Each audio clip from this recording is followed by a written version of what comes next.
Alrighty. Okay, we're gonna start with the basics, okay?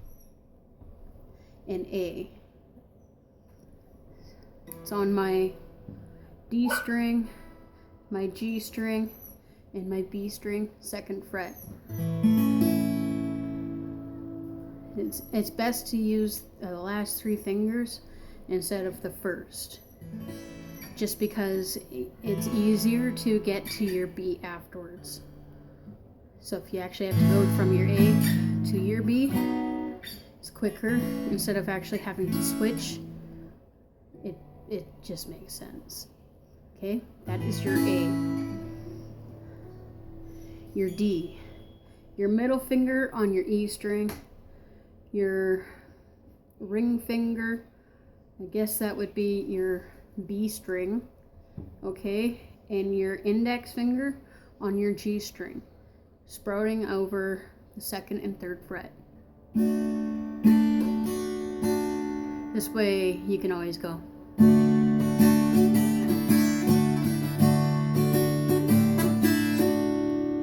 Okay, so you got your A,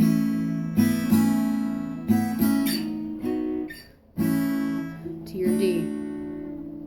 Now your G. Your ring finger would go on the 3rd fret, bottom string, which is your E. Okay. Your middle finger on your top, your low E string, and then your index on the 2nd fret,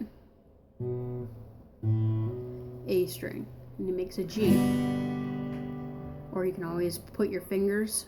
It's always good to stretch your fingers over 2 as well, the E and the B, and it sounds a lot better than the normal G. Instead of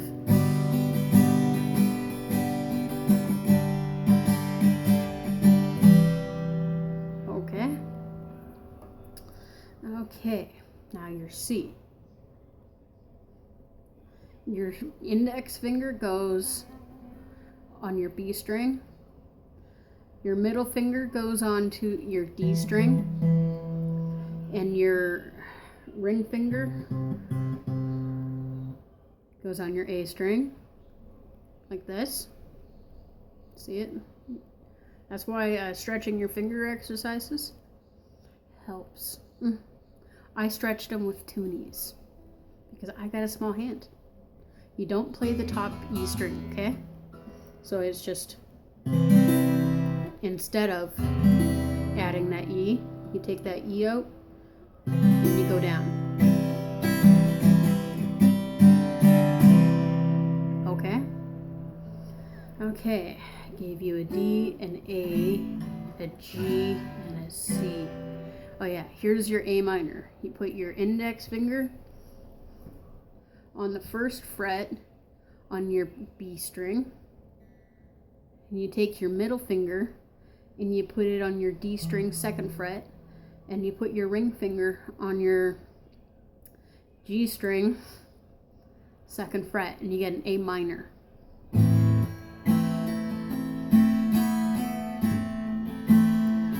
It's good to do your pinky stretching exercises so you can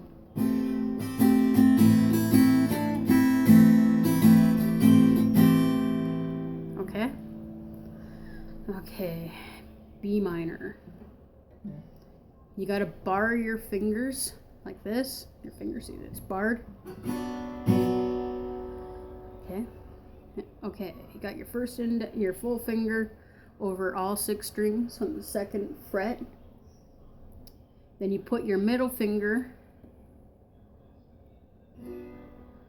on your B string on the 3rd fret. Then you take your pinky and your ring and you stick it on these 2 strings here, which would be your D and your G string, and you have it over 2nd fret, 3rd fret, 4th fret. See that?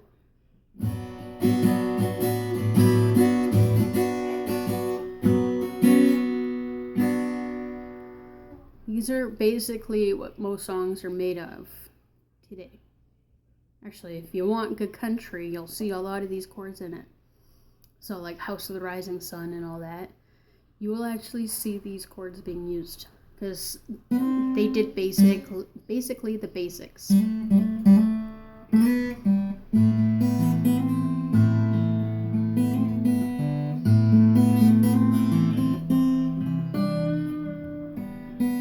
So you'll see if you're a plucker like me, or if strumming is your thing.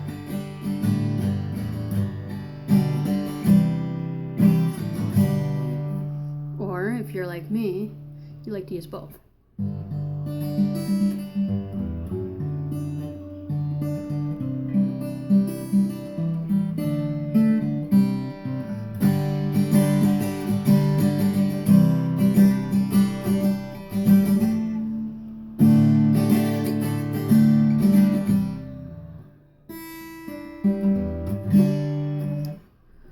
I hope this helps.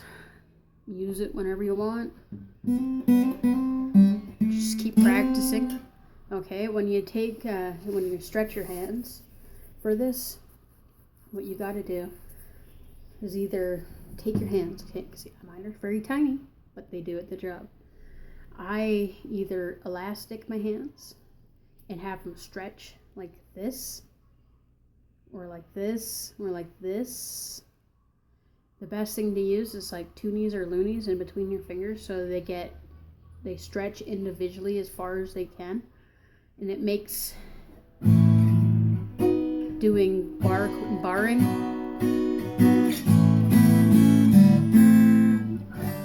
a lot easier.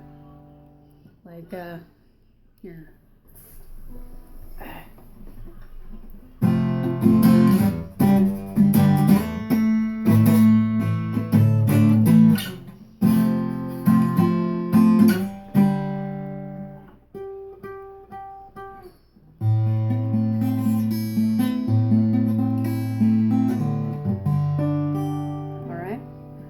So barring, you'll be doing a lot of that later, but it's good to stretch your fingers so they can handle it. If you have arthritis like me, take a Tylenol or an Advil before you play. Have a good day.